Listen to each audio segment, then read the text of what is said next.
It's about time. Let's see what you got. Brandon is back on Cobra Kai Nation. Hey, man, so great to have you back. And oh my God, part 2, you really did bring it. And I remember when we were speaking about part 1, you were saying, yeah, let's save the best for part 2. And then obviously that climactic ending, which we will talk about in today's episode. So, Brandon, thank you for coming back on. What's up, Shamoon, and what's up, Cobra Kai Nation? Thanks so much for having me back, man. I'm excited to run it back. Yeah, this will be fun. Let's run it back. Yeah, dude. I mean, after part 1 came out, we were talking about all the fan love that you were receiving. And, Quan has been such a fun character to watch just based off part 1 and what you brought to the character. Absolutely loved it. Let's go straight into this, just the reception for your character. Like, how did that make you feel seeing, the initial reaction to Quan and just, reading fan theories and feeling so a part of, this Cobra Kai universe with the connectivity with the fans? Yeah, man. I mean, the love has been overwhelming in the best way possible, and I could have never imagined like more love. So I'm super grateful for the fans and everything. And I mean, the fans had like unconditional love, just like the cast and crew. There's 6 seasons into the show, and all of the OG cast, the regulars that were there, came to us with open arms. And I mean, I've said this in the past, but I've been a fan of Cobra Kai, so I would be not very welcoming to new characters as a fan, but for the fans to be extremely welcoming is just like super. I'm super, super grateful for it, man. Yeah, for sure. That's awesome, man. Really happy for you as well, because I love how the fans treat new cast members. They're so warm and welcoming, and they pay so much attention to new characters as much as the OGs, and it's really cool in that way. There doesn't feel like a divide. Like fans will sometimes talk about the new guys more than the OGs. They're like, these new guys are going to bring something we haven't seen. You guys always you're advancing the story, and your characters are something we haven't seen before, and that's again the care that the creators have for the show and just the story. Part 2 begins with the end of part 1, we have this massive cliffhanger where Tori rejoins Cobra Kai. Obviously Quan starts to know who she is by part 2. This lesson that Kreese has told Kwon about being heartless and, the Korean Cobra Kais.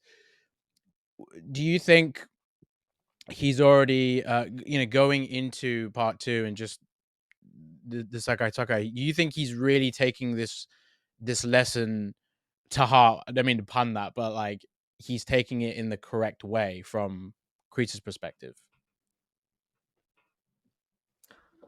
In the correct way, in Kreese's perspective, right? Not whether me as Brandon agrees with it, right? I mean, and you can share your opinion on that as well. I guess I'll just go through the mindset of what I was thinking as playing Quan. I think going into this, I honestly think Quan has felt heartless for a very, very long time. Kreese has finally just been someone who finally like agrees with him, and it lets the leash loose. Like he uncages the Quan, not the hawk, the Quan. Uncage the Quan. Love that. Yeah, Jacob's gonna be like, "Hey, that was actually not planned at all." I didn't realize it until I said it. I was like, "Oh wait, that's what they say for hawk." But but yeah. Anyways, so pretty much, I think, yeah, like he finally has someone that he feels like he can listen to. I don't think he really wanted to listen to Sensei Kim or anything because he felt like there was no need to. I think he thought that he was being held back by, this system and the hierarchy, and like he feels like he's the most talented one, but he just doesn't get a shot. And so I think when Kreese comes in and like shows him like, yeah, I know you're the best one, like use it. And then he does it Yeah. and it's like, okay, So I think yeah, he's just. I think Quan's mindset going into the Sekai Taikai is he's just so freaking ready to finally. He's been wanting to prove himself for a really long time in his own dojo, and now he gets to prove himself in front of the whole freaking world on the biggest stage. And he's just, I think he's just so ready to just destroy everyone. But yeah. Yeah. Right, and that's interesting you say that as well because, within Sensei Kim's, dojo, you would think that, the best students are gonna be there, and they're not gonna be treated, differently, and obviously Kwon's got this way of things, but you can see the side to Sensei Kim where she doesn't agree with that. Although what I love with that is how Kreese immediately goes, "Yeah, that's the star people right there." All respect to Yoon, with all respect to Hmm. Yoon, of course, Hmm. but Daniel would probably agree with that. As in, Quan had that the energy I think that the Cobra Kai's need for the tournament. So yeah, with Kreese sort of scouting his next star people in a sense, well, literally because you have the golden badge. Uh, you know, you said about Quan's felt in like a heartless for a long time, and that's within your own head canon. You can have your own little story with that as well. But like, what do you honestly think winning on this stage means to Quan? Like, how do you think it would change him? Do you feel that as yourself, like it would reinforce who Quan is, or what do you think is the outcome if he does win? Um, is this spoiler free or are we talking spoilers right now? I mean, we're talking spoilers. Yeah, we can talk all that because I've seen part two. So Okay. this will be released, Okay. of Okay. course. Yeah. So After. let it rip. Yeah. Gotcha. Yeah, let it rip. Okay. I think, yeah, I think it would honestly just reinforce who he is. I think, like I said, he just wants to prove himself. And that was as much as people might not believe it, because I know it's kind of like when I see the comments of fans, they think it's kind of funny how different I am from Quan. Right.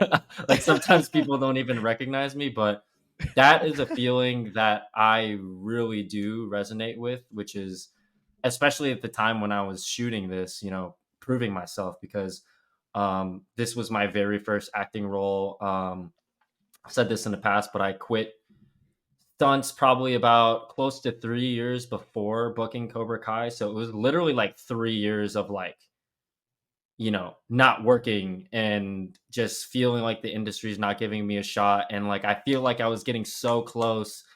And I felt like I had the skills and the talents to, be in a show like this, but I just felt like nobody was giving me a shot. And then literally when I was like, you know, really highly considering going back into stunts, like thinking, dang, this acting things might not be for me. I was, Cobra Kai came along and the creators blessed me and gave me the chance. So that was like a really real feeling of like, oh, I'm here. Like I'm ready to like show you all what a real martial artist is like. You know what I mean? So Right. Yeah. um Right on. it was a real feeling that I tried to apply to Quan, but obviously he shows it in a very different way than I would. But that Yeah. the feeling was very, very real. And yeah, I just think if he were to win it all, it would just be like he would just try to find the next goal on how to he can prove himself. I don't know. Maybe he starts his own Cobra Kai with Kreese, or like I don't know. Like I don't know what he would do. Like he would just be uh an absolute, I don't even know, like some Thanos type stuff at that point. I don't I know know.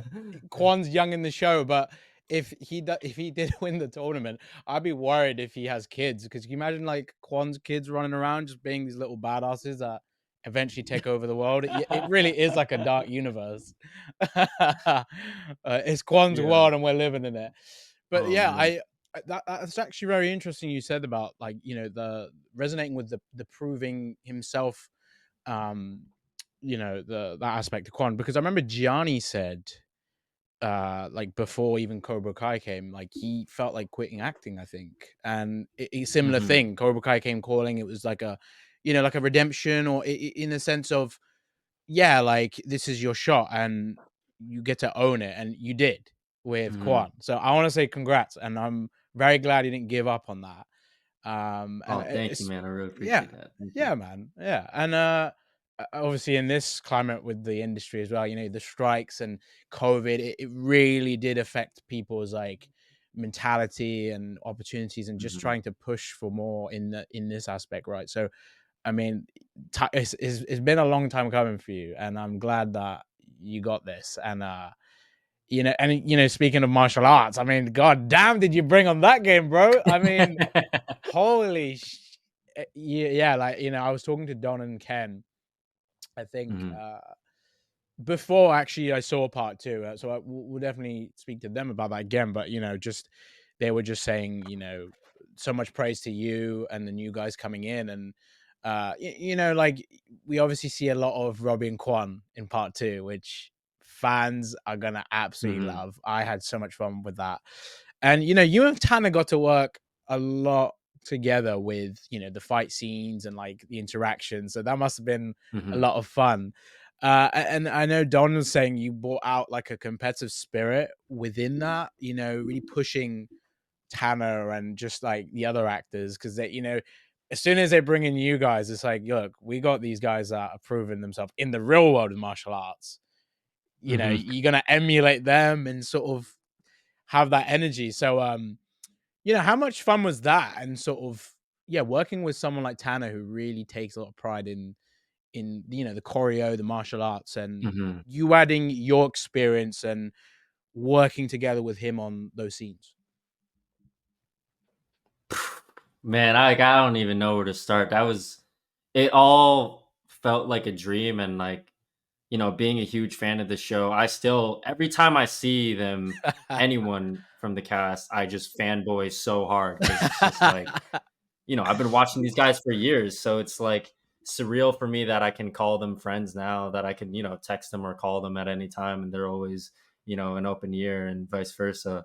But yeah, no, big shout outs to Don and Ken for, like I said in part one, the only time they told me not to do something was to save it for part two, and they uncaged the Quan, you know, like they let me go crazy. Yeah. I think literally almost every single idea I had or any kick I've ever wanted to do, they let me put it in the choreography somehow, pretty much. And so, but yeah, I remember. I mean, it's funny because I didn't realize that we as the new people, you know, the new Cobra Kai, Daniel and I, and also, you know, Patrick and Reina coming in, and all these new faces coming in, we didn't know that we had been lighting a fire under the main cast yet until like after like they kind of told us, like, in our eyes, at least from my point of view, I'll speak on my behalf. I'm pretty sure a lot of the newer guys would agree with me, but I mean, obviously, I'm sure you're going to interview them as well. So let them say what they're going to say. But from my point of view, I didn't realize till after. It was so funny. I remember Jacob and Tanner would tell me later, like in the moment, Dawn and Ken, they were going like method, bro. Like they were like trying to get us like to have like this competitive towards each That's other. what Don It was told me. so funny. Like Tanner, yeah, like I'm pretty sure Tanner came and visited the set when we were shooting episode 3 in part 1, and like Oh. he was super super nice, but like I could feel a little bit of like I don't think he was sizing us up. I don't know. I'll have to ask Tanner on my own time. But like Don told us after, as soon as Tanner left, he was like, "You." That was his way of like, you know, who are these guys? You know, like signing us up, which was funny. I heard And about then that. I think Ken yeah, was saying, "Oh, that was, and yeah, I that's didn't find funny." out till later from like, you know, Jacob, Sholo, and Tanner that they were like before we even came in, because there was about a whole month in between where we shot episode 3 and episode 5, because they were shooting episode 4. So, you know, Daniel and I were back in LA. So we had a lot of time like away, and we still hadn't met the rest of the cast yet. So then we come in, and during that time, apparently they were, you know, whispering in their ears, you know, they got these new kids that are like, you know, I don't know. Like I think Jacob said it on his podcast, him and Shola's podcast on Love Us. Like, Yeah, I don't yeah. know. I think this kid can jump higher than you, Jacob. Like they start trying to start this beef, you know? And then very first day of training, I think Peyton actually posted a clip of it where we're doing like a jump high kick on the Yeah. paddle. He went method. Don went method and had us like do these competitions, and then they had me, Tanner, and Jacob do like a high kick competition, which is really funny because we knew that we were, especially Tanner and I, were going to actually have a Right. high kick competition in the actual show. You know, so Mm. it was really funny and cool how they did that. But you know, me in the moment, I didn't realize that they were doing this. I was just like so freaking juiced up that I'm even like in the same room as these guys, you know? Yeah. And I was just like, oh, this is so cool. And I got so excited when we did that.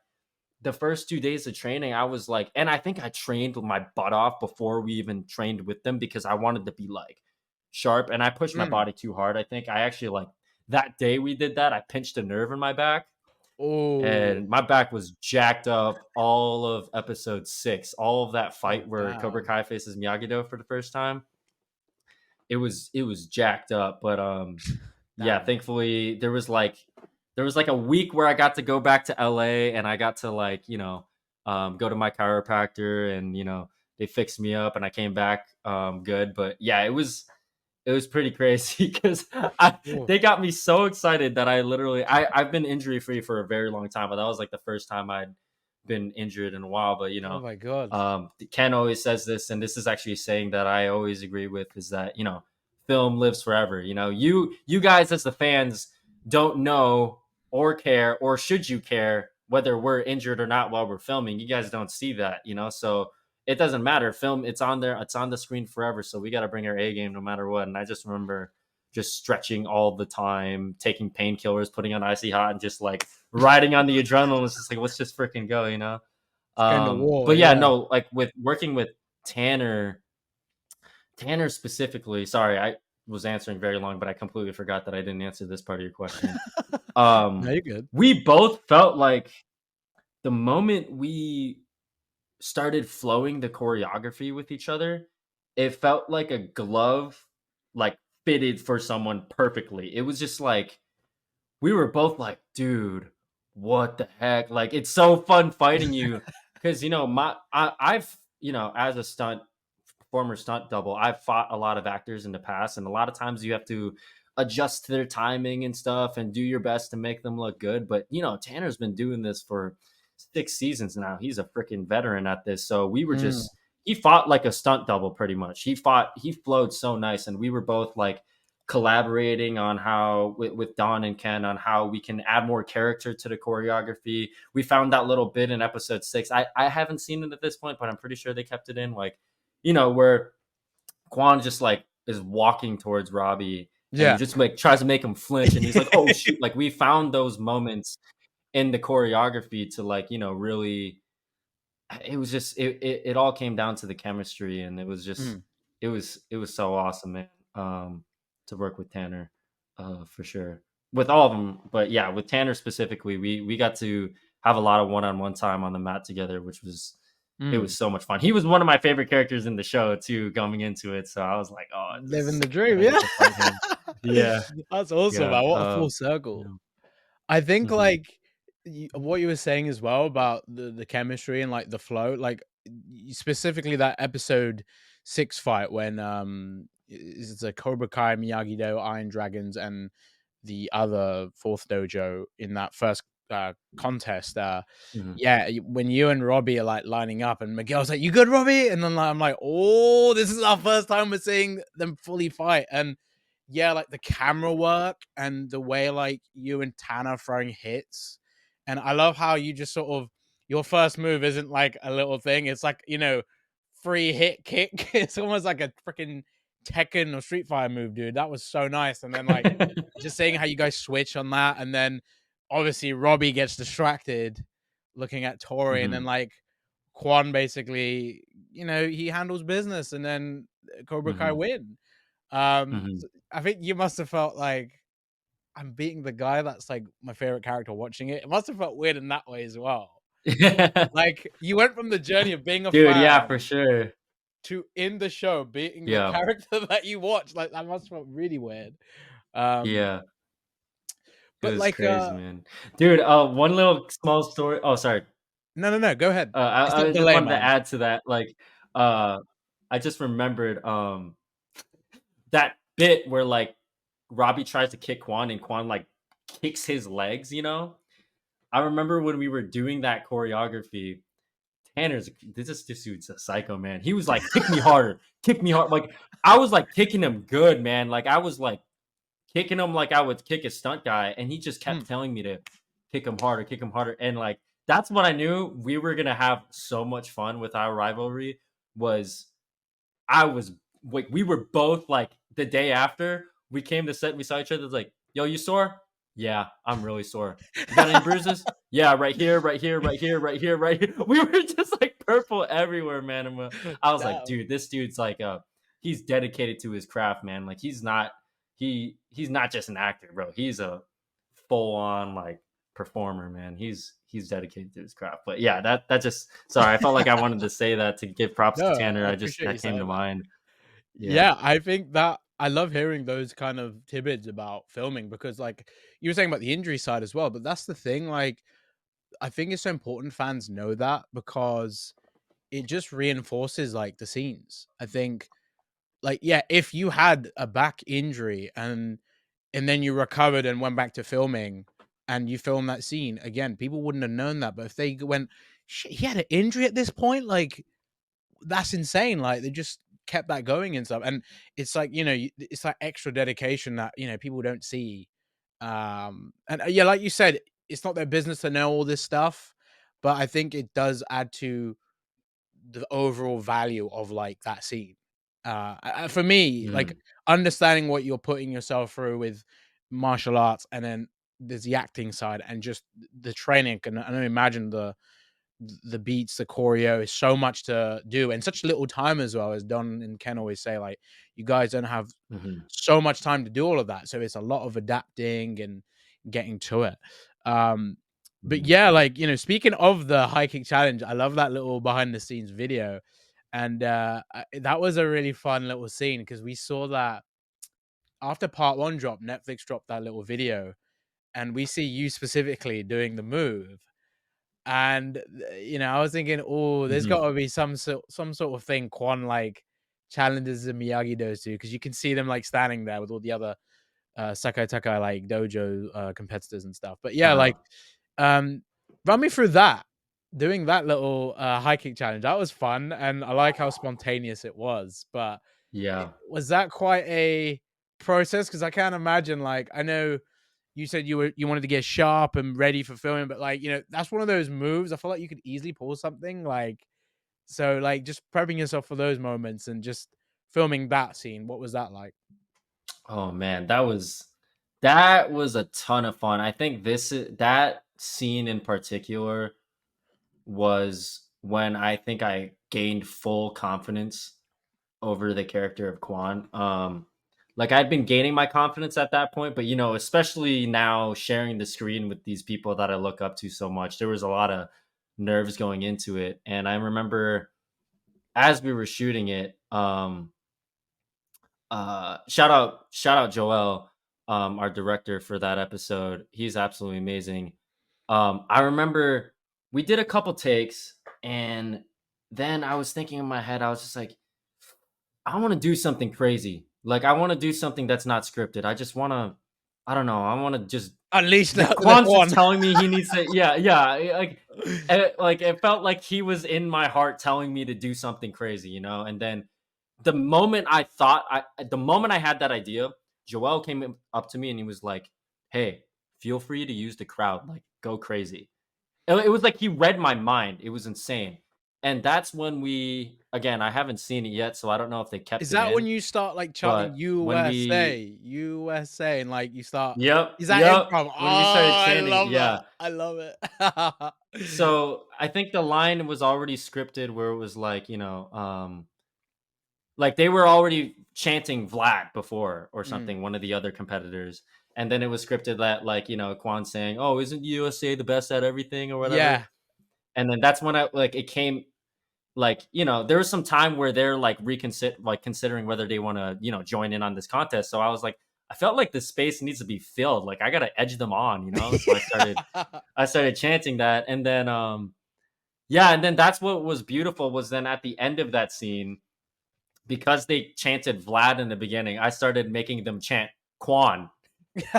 And then, then actually John Hurwitz, he came out and he was like, this is where I think the chemistry and the ideas, this is like what's so beautiful about filmmaking is the collaborative effort was Mm. they loved that improv and they were like, actually chant Cobra Kai instead. So then we started chanting Cobra Kai on the way out. And that to me felt like such a like strong moment. I don't know if all of that stayed in the cut, but Yeah, that was just I think a lot of it that was did. a ton of fun.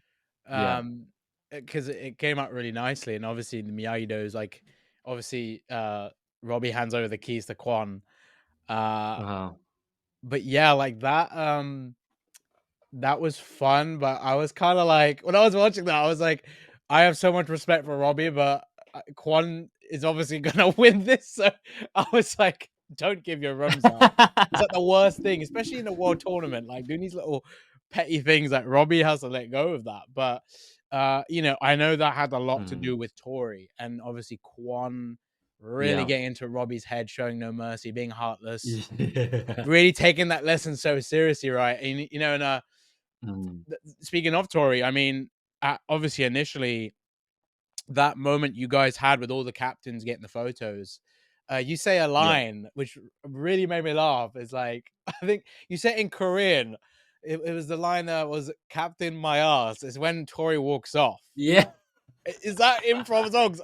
I I was trying to remember the line. I was even gonna say it in Korean, but I don't want to butcher it. So I can't remember how it goes. But yeah, that was funny. And you were saying about the chemistry, like with Yeah. John saying, to improv that bit. Like, would you say that you got this luxury of being able to improv, some of the Korean aspects to Kwon with like adding those lines, but for making it feel authentic because like he's saying it in Korean and it's giving that Yeah. scope to the character. Yeah, for sure. I mean, that's what was so beautiful about the whole creative team. Um, John, Josh, and Hayden from day one told me, as soon as we met, they were like, anything you see in the script that seems unauthentic or you want to talk about it, we're super open to it. So they were always super, super open to our ideas. Mm. And I felt like a character like Quan is so unhinged and just bold that I felt like I wasn't doing him justice if I didn't like be bold with my performance as well. So I think it's natural for ad libbing and improv to come out. I think Jacob also talks about, I mean, he told me that, he's had a lot of his iconic moments that were improvised because Hawk is a very bold character as well, Yeah. and it just feels like a lot of those times, like, yes, the script gives you the groundwork for everything, but then us as the actor, when we're performing it, we kind of like from that like skeleton that the writers give us, which is just like such an amazing launching pad, we like get more ideas in the moment that just kind of feel right. And Mm. so yeah, it was that at that moment after that, I was like, I gained full confidence of like, dang, they're really like not saying no to what ideas I have. So I'm just gonna like, and they love them, so I'm just gonna keep doing them. And I just kind of kept like improvising or ad libbing here and there. And I think it Yeah. was like 99% of the time they didn't tell me to stop. So it was awesome, man. But yeah, that moment with yeah, when Tori leaving, that was a ton of fun with the in the aquarium. Um, yeah, that was fun. Right, and I feel like you get all these. I love these moments you get with Quan. Like you really feel from his perspective, like what's going on. Like it's sad what's going on between Tori and Robbie. How it's like Tori's decision to rejoin is sort of torn them apart again. But then you see it from Quan's perspective, and you see it like in a weirdly funny way. It's like he's like, "Oh, this is some weak bullshit. We can't have this in the world tournament. We gotta like." Focus on winning this shit, not Yeah, this like relationship stuff. Because I feel like with Quan, he just wouldn't care about that stuff, and it goes back to Kreese telling him to be yeah, heartless. But yeah, that being able to embrace the character in that way must have been a lot of fun. because you get to Mhm. do things you wouldn't do as yourself, because you're like the complete opposite of Quan. So being able to play like that side must have been very fun. And I know in episode 7, we didn't obviously see a lot of you, and we have that platform fight with like Cobra Kai in the Swedish dojo. Was there a version of that Mhm. where you and Yoon, or you and Tori, were supposed to be in the fight scene together, or was that always like the version that we saw? Because obviously Tori and Yoon are on the platform. Dude, to be honest, it's a little blurry because it's been so long since we've Mm. shot it now, and I have, like I said, I haven't seen it, so I think I could be wrong, but I'm pretty sure that was always scripted that Mm. um it was it was it was Tori and Yoon on that platform. I think I have a quick vignette in the beginning, and then like I think Tori and Quan like high five or something. I don't know if they kept that in or something. Um Did they keep that in? Do you know? I don't think I remember seeing that He like in episode 7, unless it okay, was maybe like they cut it really out. close. Yeah, I guess it was scripted where he's like I think they were kind of establishing there's like a bunch of vignettes and Mm. that was one of them with Tori and Yoon, but then Quan kind of had his own where it's like one on one. So I think it fit Oh, because okay. I think Yoon is more of a team player than Yeah. Quan is. Obviously, Quan's just kind of going to do what is his own thing. So it makes sense that whatever competitions they were doing, like they would put Quan out by himself, and then like Yoon would go with Tori because he's more of a team player than Quan is. So Right. yeah, it made sense. Yeah. Okay, interesting. Yeah, so in episode 8, we obviously see more of Quan being an absolute menace, getting in Robbie's head, and the bar scene in Barcelona where, like, Mhm. you get to work with Peyton quite closely on this, and obviously you guys must have a lot of fun with that. And it must have been Mhm. funny, just sort of doing these scenes, and like just the way Robbie's looking over, and you're just like messing with him so much. Like he is so under the Yeah. impression, like, damn, Tori's like cheated on me and all this, and you're just like, yeah, this guy has no freaking clue what's going on. Um, Yeah. so those scenes in the bar, how was filming that scene for you? And just like again, showing a bit more of Quan's personality. Yeah. That was so much fun, man. I remember Uh, that was one of the first scenes that Hayden told me about, when he was telling me, like, the arc of the character, and I was so freaking excited for that. Like, I was like, Oh, "Ooh, I get to mess with, like, this intimate relationship that, like, I'm a fan of in the show." Like, I love Robbie and Tori together, but I'm like, yeah, I get to, like, kinda mess that up a little bit. Ooh, like, I was so excited, man. yeah. And I was also super excited because uh I feel so bad that I might have forgotten her. I think her name's Jen Colada. She also worked in The Office. She was one of the main producers in The Office, but she was directing that episode. And like I'm a huge fan of just comedy in general and just Mm, love how a lot of comedic shows like shoot. It's like very that's where I think I love to improv, like a comedy and improv kind of go hand in hand a lot of the time. So mm. I loved working with her. She was like an actor's director where she just like explains things very, very well and it's easy for the actor to digest it. But yeah, no, that was so much fun. Yeah, Peyton's so much fun to work with. Uh I remember that part when we were like blocking when we were doing the blocking rehearsal of that scene, it was just so collaborative because we knew that this was like a really important moment and Mm. it was like kind of feeling a little awkward how they had us.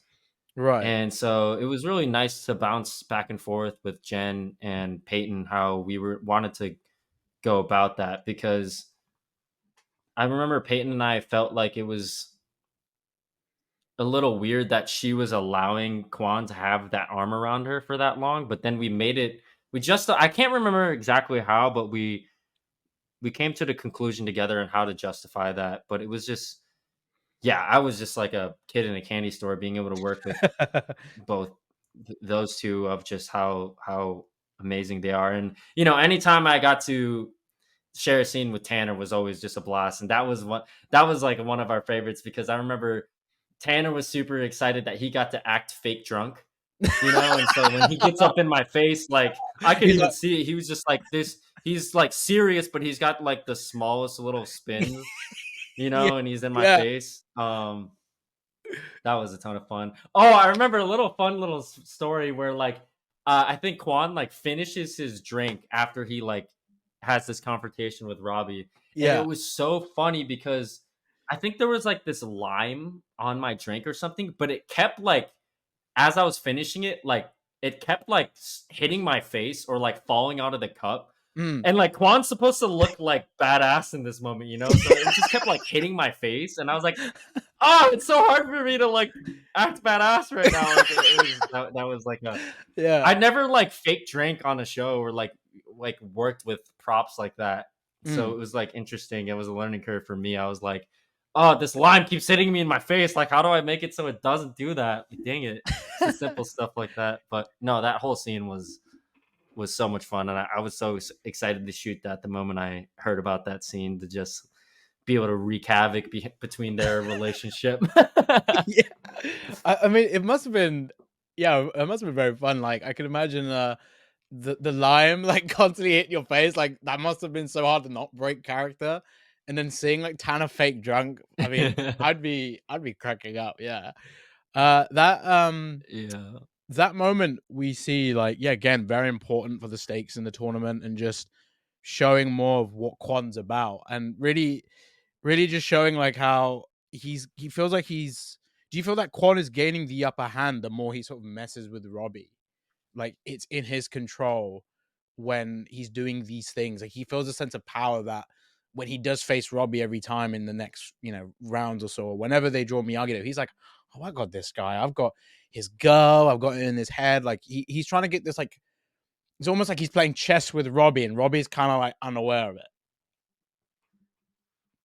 Yeah. Yeah, no, for sure. I think this is something that Quan might have learned from Kreese. I mean, I think there's so much that's happening in the show in such little time that it's really hard to like I think there's a lot that happens off screen with these characters. So, Mm, but what gave me the hint, at least for me, I mean, they never specifically told me this, but this is kind of like what I created in my mind was there's a really quick scene where like, Kreese and Sensei Kim and Quan are in a hotel room and like, Kreese kind of gives him orders and then Quan goes out and wreaks havoc. mm. Um, so I think something that Quan might have learned from Kreese is to show no mercy at all levels and try to use everything as an edge. Like you said, like Quan is probably, he's really upset that there's this just like random American girl on this team that he feels like doesn't deserve to be here. But he's like, I think maybe what he learned from Kreese is like, ooh, how can we use this to our advantage? Right. Ooh, he has this thing with this other kid on their team. Oh, let's like wreak havoc on that and mess that relationship up. So then he's easy prey when it comes out down to Mm. like, fighting. So I feel like that's something that I mean, like I said, the writers never explained this to me, but this is just something that I kind of came up with in my head that I think Quan might have like not cared about those things, but I feel like Kreese might have like embodied that in Quan a bit, and like show no mercy at all levels. It doesn't matter if like it's cheap or whatever, just like as long as you win, that's all that matters. So I think he tries to use their relationship to his advantage and obviously he's like trying to make it look like that he's together with Tori while they're on their break and whatever. So yeah. I think that's the interesting difference with Sensei Kim and Kreese is that, with Mhm. Sensei Kim, she's very yeah, shows a lot of no mercy within teaching her style and honoring, what her grandfather set. But like, she doesn't like these petty little things. Whereas Yeah. Kreese goes, no, we need to embrace those things. So that's something I like about Yeah. the differences there. And, in that sense, that's probably why Kreese is probably better as a sensei than like Sensei Kim is, because Kreese is able to get that out of Quan, which Sensei Kim couldn't. And it's those little battles that Quan would Mm. always benefit from, as we've seen. Like, he's like thriving with it. And speaking of other rivals, obviously, like you mentioned, with with Patrick and Reina's edition and Lewis. I mean, so cool to see him part of the show. You got Mhm. some absolute badasses now, and you first off, when you see Axel, like this absolute giant, and Reina, her whole profile on for being a 13-time Taekwondo champ, fourth or fifth degree black belt, all these things, and this is her acting debut as well. I mean, for you guys, you like this is huge, and I think for Patrick as well. So Mhm. working with him, because obviously Axel and Sam had this little moment on the beach, and then obviously Quan, Yoon, and the Korean Mhm. Cobras, they come out the bar and they see them. Obviously, it turns into a little fight. I love the line that Quan says is rival team play, huh? Like it was so funny. Yeah. Or rival team playtime or something like that. So that moment you have, because obviously it's a very short fight, but did you guys have like a longer version of the fight, or was that always the version? You're talking when the Cobras see Axel and no, I was Yeah, about to say Mary, yeah, Axel and yeah. Samantha, right? Mm. Um, I think that was always meant to be pretty short. To my knowledge, that was like when we were at the heat of like there were so many fights that we had to shoot in such little time. So I Yeah. remember that was one that like, yes, it's a fight, but like it's more of a story point than it is a fight. Um, but yeah, it was a ton of fun. That was also a super super fun scene. I really wanted to. I was super excited to like have a little bit of a confrontation with Mary's character Sam. Yeah. Finally, like a little bit of one-on-one confrontation there. And I remember when we were doing rehearsal, like just as a joke, I just like, crouched down a little bit because she was a lot shorter than me. Yeah, that made And me like, laugh a lot. In this scene. so when I did that, I did it completely as a joke. Yeah. And I did that, and like Mary was like, "Oh, you," like, but she loved it. She's like, "Oh my god, you're just like Jacob. I hate you." And but like I did Oh. that, and then I remember Jen, the director, she was like, "No, I love that. Like, keep that in."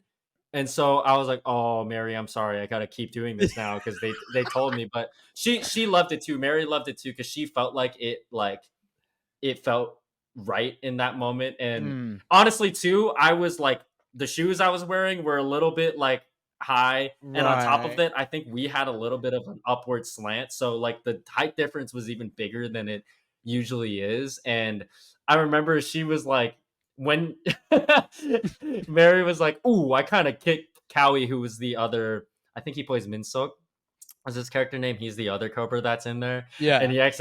she accidentally kicked him a little hard because she was so pissed off of me just crouching in her face over. But I think it was, she meant it Poor like guy. jokingly. I don't think she actually kicked him harder, but she was like jokingly saying that.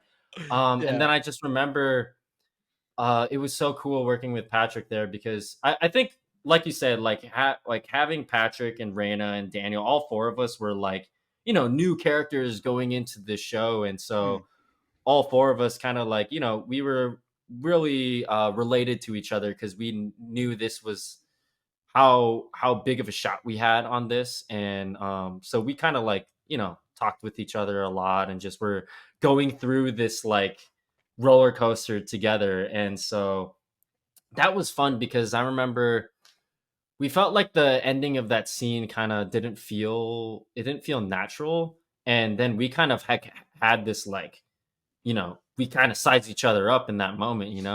And I think I might have improvised a line there at the end too. It was like, "See you on the mat" or something. I don't know if they kept that in, I but think you yeah, did we say kind of, that. It's like when you're like yeah, sort of got your back, you're like turning your. It's like when you're about to walk away, because obviously like the sirens start coming in, like, and you guys yeah, sort of have to run away. yeah. And then like Patrick and I naturally kind of found that together where we felt like, these are the two biggest new bads. They're like Right.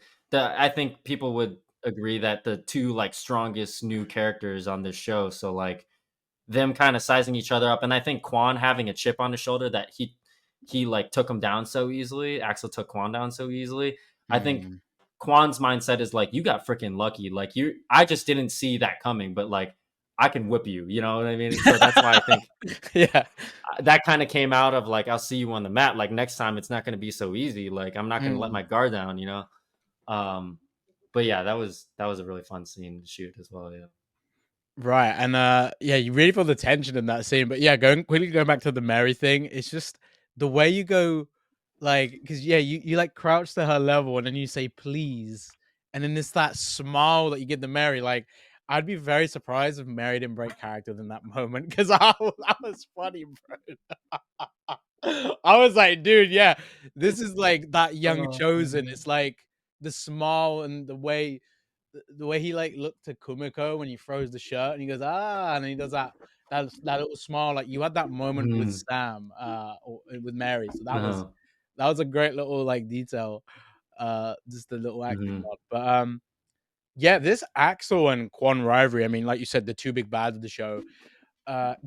Would you say out of all the new rivals for Quan, Mhm. Miyagi-Do, he's probably at this point he's like, oh, these guys are not going to be trouble for us.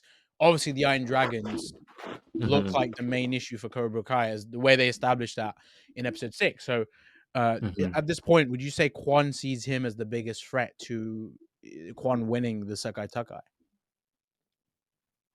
Oh, for sure. 1000%. I think like we see that in episode 6 that I remember the writers and the creators of the show they were very purposeful with, they want to set up this big bad in Quan in Mm. season 1 and build up all this hype like, ooh, it's going to be Cobra Kai versus, Miyagi-Do again.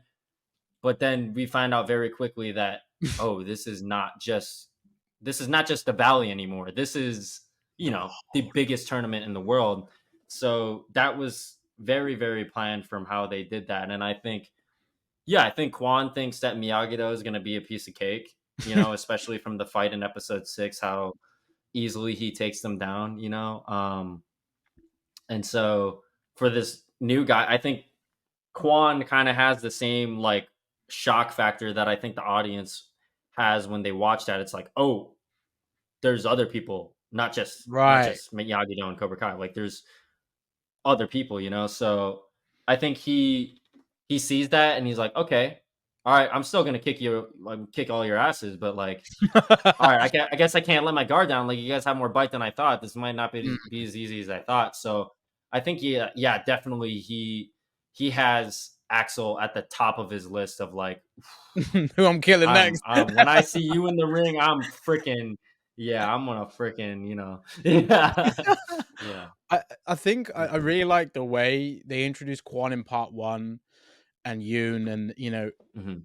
everyone's going into part 2 going, oh, Cobra Kai is going to be the problem. And yeah, they see the Miyagi-Dos lose, or when they see Miyagi-Do lose in the first episode, then the shock of seeing these other guys, it's like, we thought Quan was the only problem. Oh, and Yoon, like, oh my god, like Yeah, these guys are going to be like, it's going to be real tough.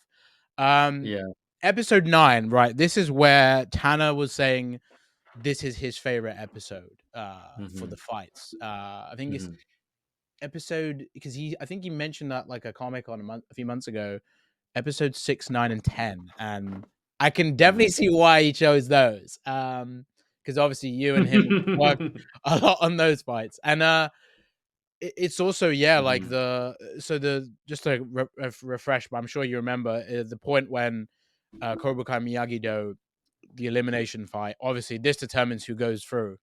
So there's so much stakes here. Yep. Quan makes it 2-2 against Miguel. Also, I gotta say, I love the way you went, come on, number 2. I was laughing so much at that. That I was was like, also improvised. dude, I felt that. I was like, this is brilliant. Like, so I love that little line, and it's just the way you say it to him. And I'm like, oh, he did my boy Mickey dirty here, but it's such a great line. But yeah, and then obviously the moment with Robbie. Oh my god! As soon as Miguel taps him in the score, obviously massive shout out to Zach and Mhm, Leo and all the guys that work for the audio because the score is so epic, and obviously at this point, Oh, I haven't heard it, and I can't wait. oh, I've already want to know the freaking tune, like what the name of the song is, but obviously at this point it hasn't been released. So I'm like, oh, I just want to hear it. The only way I can hear it is watching the episode. So yeah, you and Tanner, that moment, this is like, here we go, right?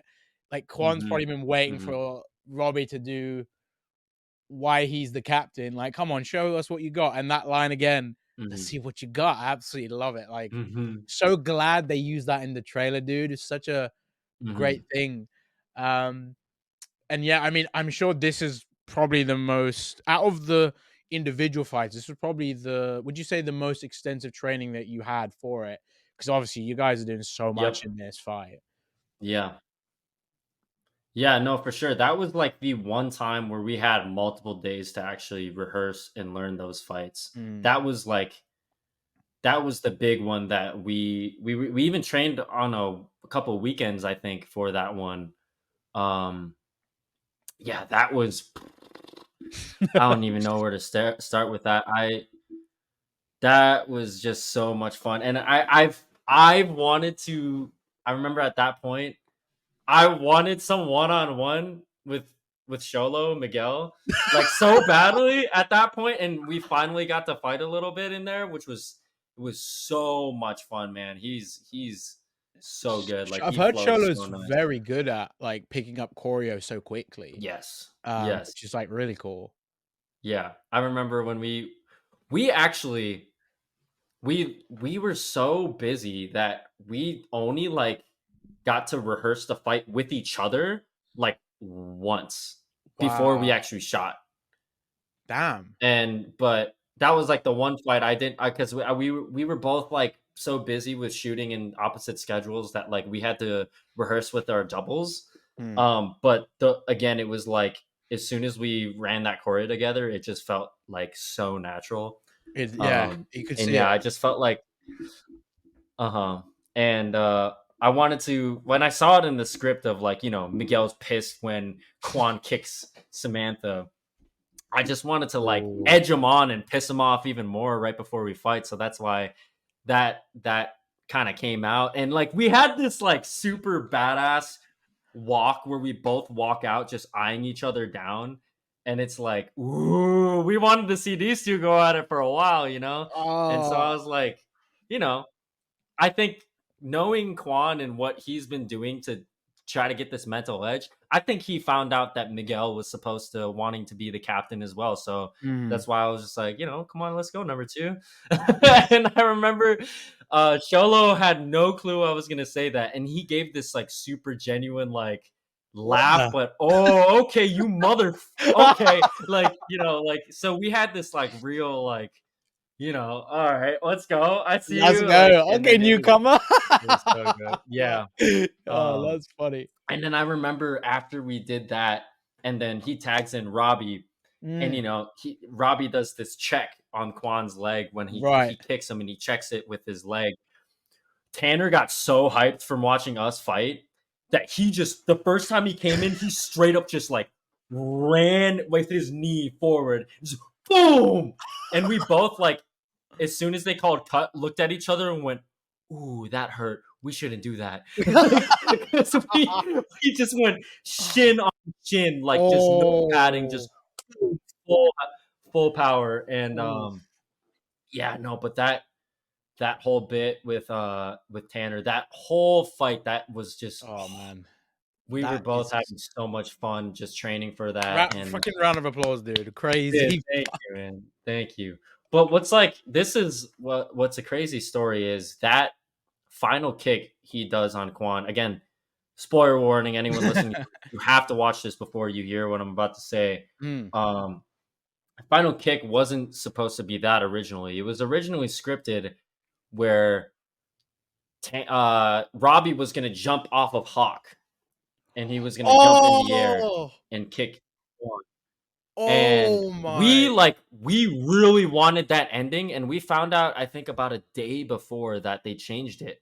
And the reason why the writers changed it was because they didn't want it to be any factor where Miyagi-Do might have cheated. They wanted them to win okay. completely fair and square. So we completely, Mhm. I agreed with it. I was like, oh dang. But I Oh, that remember makes sense. Tanner and I were so like upset. Like that day we were filming that, we were both in the hair and makeup chair and just like thinking about, oh, this doesn't make sense. Like we can't. Mm, The only other ending we can think of is Robbie doing some spin kick, but it doesn't make sense for Robbie's character to do a spin kick because that's not his thing. That's Quan's thing. So he's got to mm. finish him in a different way. And so he actually came to my trailer and he was like, he knocked on my trailer. He was like, hey man, no pressure, but I know you feel just as passionately about the ending of this fight as I do. I'm gonna go over and try to talk to the writers and see if we can get it back in. Hmm. And he's like, no pressure, you can come with me if you want, but I just wanted to put that out there. So I'm like, yeah, I'm down. So we go there and Robbie we Quan talked team to up. Ken first, and yeah, and we were ready to like talk to them.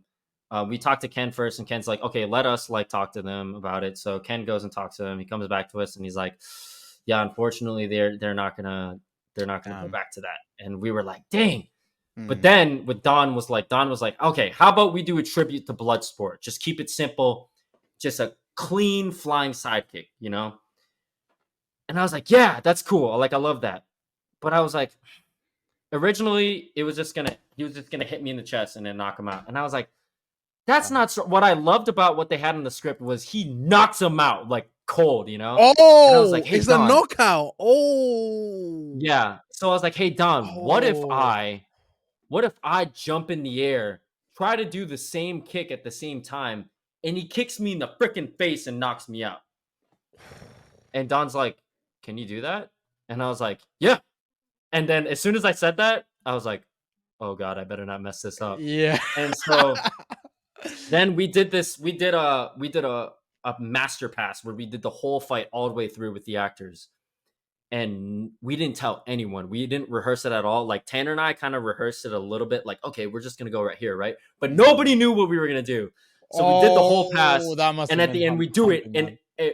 everyone went silent when I fell on the floor, and they yelled, "Cut!" Like, "Oh my God, are you okay?" Like they had no clue, but then they loved it, and we ended up going with that. So I think it was like the most beautiful ending it could have been for that fight. And it made it to the trailer. We knew as soon as we came up with that idea, Oh man, I'm Don, so glad. Tanner, and I, it was super collaborative. We were like, "Oh, this is gonna be a trailer moment." Like we already knew, like it was, and it was just that was so much fun. And what was even cooler was I remember I think Mary and told Tanner and I that it was a very similar story to how they came up with the final crane kick in the original Karate Kid. Was they were having issues on the day as well on how to go about that moment. And there's Yes, yeah, I remember something hearing about about that. like that spontaneousness. Yeah. It's something about that spontaneousness on the day when people are just on the same page that it just comes out. And dude, we literally got that in like 2 takes. Like it was, and it looks, when you Wow. watch frame by frame, it looks like he kicks me for real. And it's like, if you told me to go, Tanner and I, to go do that right now, I bet that would take us like 20 takes to do. But there was something in the air that day that was just like, because that's a really hard, that everyone has to be exactly on the same page at the same time with the camera and everything for Right. that to work. And it did. So it was that was just a man. I was so grateful to be part of that, and I hope that was kind of our version of doing the The crane. the I crane love kick. that. Yeah. Yeah, Um, I hope yeah. that this is like, I mean, it's such a hard-hitting, impactful fight. Like all the stuff in that hmm moment is, the stakes either side is gonna go out. But if Miyagi-Do goes out, then hmm damn, like, these guys are lost, and where does the story go? But in the way you did it, like it will be one of those things where people will always talk about Daniel beating Johnny in '84, but the crane kick, you always think about that. I feel like people are hmm going to think about, I maybe I'll probably be talking about this when I'm in my 40s and Quan comes back from the dead and has a spin-off for revenge. And I'll be going, oh, you guys, I didn't grow up with the '84. I mean, I grew up with the Karate Kid films. I saw them before Cobra Kai, of course, and all that. The crane kick was there, but me in my 20s growing up, the Robbie Quan fight, the flying kick, yeah, Bloodsport tribute. Dang, man. That will be hopefully what people will go, and the kids will be like, "What are you talking about? Be go freaking see the fight," and then you'll see why I'm saying it. But yeah, I feel like the impact is there, and that's the thing I think you guys have brought with this show is your own legacy with this. And with all due respect, with everything Patty Johnson, all the stunt guys and the team did with the original show, like Cobra Kai is uplifted and shown like the real level of martial arts so you can get within this universe. And yeah, I mean that whole fight. I mean, seeing because in the final product we don't see you completely do it, but I love the kip up that Robbie and Quan does, because I think you do one, but like it's more focused on Robbie as he's getting up, so you're sort of the camera's going up and you're sort of like, I just about to see you doing it. But are you doing like a different style kip up, because it looks so much more stylish? But obviously with Robbie's cooler. Yeah, I did see like doing a kip up, but it looked a little bit different. But yeah, that was a real cool moment, because that's obviously after Robbie's or Tanner does the very Ryu like throw over on the floor, because I was getting crazy like when I saw that. I was like, that was one of my favorite shots to shoot. Definitely, I did like something called a coin drop, which is kind of like a breakdance move. But no, I'm glad because that's freaking Robbie's moment. This is like the turning point in the fight. So no, I'm blurred in the background. Don't worry about me. Put your eyes on Robbie, because he's unlocked. Like he's locked in. And like I mean, I see people can already tell from fans are really smart. They're already like, ooh, Robbie's locked in right there. Like, I don't know about it. Like, I don't know about Quan anymore, Yeah. Because that moment where in the trailer where we see just Robbie's focus, you're obviously familiar with the Mecha Robbie moment with the season 4 tournament with Kenny and Robbie. Like, that was like that Robbie's coming back right there in that moment. And you just see Quan, you just look so rattled by it. And for you, like in that moment, I feel like you saw the strengths of Robbie when he's not distracted over like, the stuff with Tori or what's going on over there. When he's so locked into a fight, it's like this guy is almost unstoppable. Like, do you think this fight essentially showed the weakness of Quan in a sense? Because we've already seen the weaknesses with Robbie up until that point of when he is locked in, like this is what he is. But yeah, for you, what would you say is that exact weakness for Quan? Yeah, I think Tanner and I talked a lot about this as we were shooting this too. I think it does show Quan's weakness. It also shows the Cobra Kai mindset weakness. I think what Robbie's character realizes in this fight, it's like Robbie's already been through all of that. He's been on Cobra Kai. What's winning in the reason why Robbie's winning this is not because he's the better fighter. It's because he's been there and he's using the Miyagi-Do side. He knows both sides. So he knows that Quan is driven by rage. So that's why you see in the choreography, Robbie does his best to just humiliate him.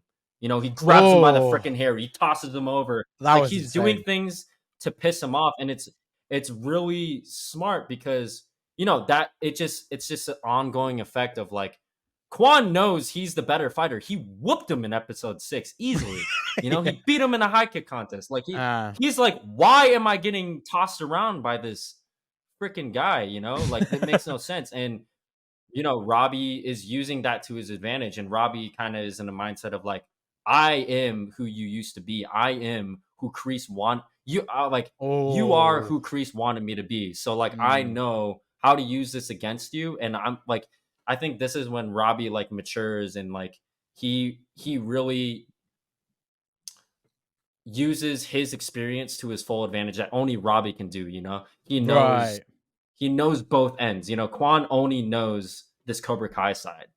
So it's like, yeah, I definitely think yes, it shows Quan's weakness, but not just Quan's weakness, the Cobra Kai mentality weakness, where yes, rage can be very powerful, but you can go too far with it. And it doesn't matter how skilled you are, it doesn't matter how strong you are. If you're blinded with rage, you're just going to be, tossed around by a guy like Robbie, And yeah, like you Yeah. said, like Robbie's been there with Cobra Kai, specifically when Kreese and Silver were there, so he is so aware of like, yeah, what's Kreese like put on in this guy's head, Mhm. and in a sense of, I think it would be very scary seeing if Quan did know Miyagi-Do, how more intense and crazy that fight would be. But Mhm. it was already very intense as we saw, and like, yeah, I think um with Quan, it's like that sense of rage that Robbie has had, but he knows how destructive it's been within his life. But with Quan, it's like he's got Mhm. nothing to lose other than this tournament. It doesn't feel like he's not worried about Mhm. relationships. He's not worried about all these other things. I feel like you might agree with this. I feel like this is the first time we've seen Robbie fighting for the right reasons in the tournament, because I feel like the way Quan Mhm. lost, it's essentially like a reflection of why Robbie didn't win in season 4, and Yep. particularly in season 1, because he was just doing this to get back at his dad. But with Yep. this moment, it's like this is the Robbie that is destined to win in a way. Yeah. But then Definitely.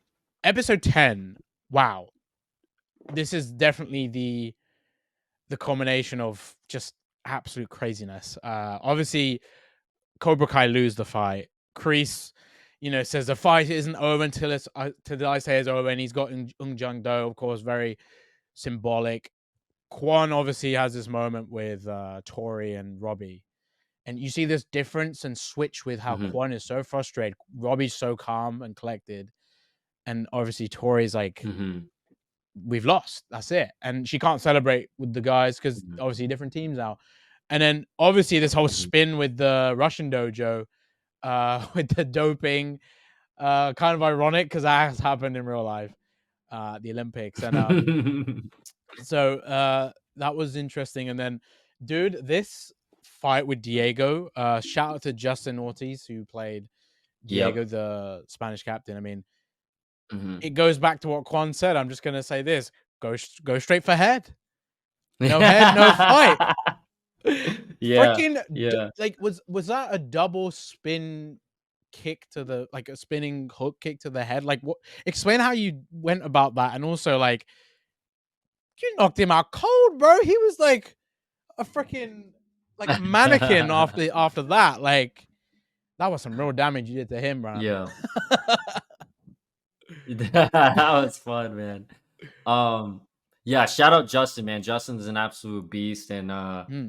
yeah, I remember that was one of my favorite fights, and it was so short too. And it was that fight, I think Don knew that Justin and I, like, he didn't have to worry about it, Oh because he had yeah, to worry about yeah. so many other fights, and he was like, "Oh, you two, okay, you guys Do choreographed your it." thing. And so we kind of just like Justin was like, "Yeah, man, show us, like, do whatever you want." I think the only thing we were a little bummed out is like how one sided the fight was, but I think we made it our own. It was a lot of fun. And yeah, dude, his reaction at the end is so freaking good. And yeah, Mm. that last kick is called the jackknife, which is definitely, I Oh. think, like one of my, like, those are like that's like one of my, I would say, signature kicks.